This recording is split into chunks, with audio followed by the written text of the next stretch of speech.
Ito guys, panoorin natin si Insan na magluluto ng tinapay na ang palaman ay nasa labas.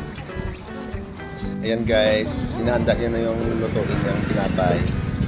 Pero bago yan ay linisan niya muna yung lamisa niya. At dyan niya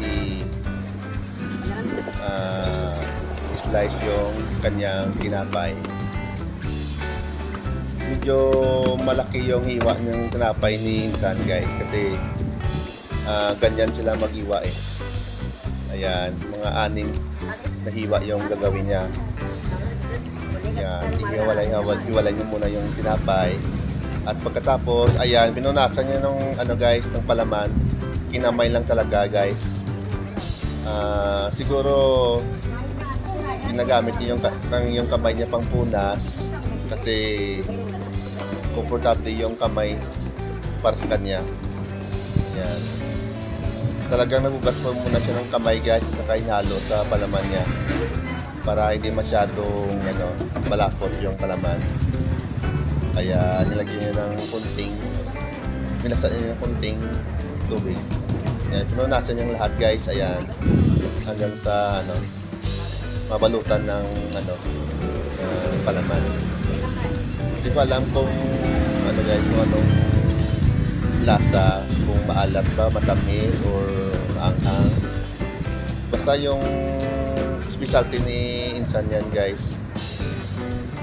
Pero mukhang masarap naman.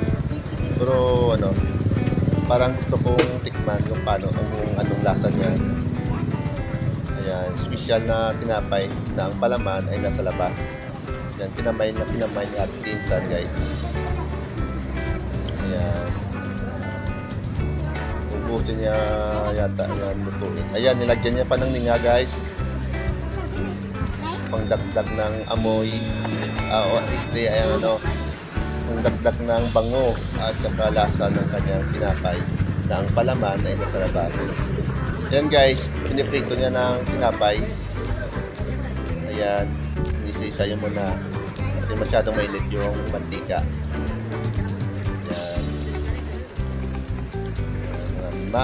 Lima yung taksya sa kanyang guys tuan. Yan, pinapaligtad niya na yung tinapay hanggang sa magkulay golden brown. Ayan, din na niya guys. Ayan, luto na siya guys, golden brown na. Kukunin niya na sa lutuan niya at ready to eat na yata yan guys. Ayan. Yan, inanda niya na sa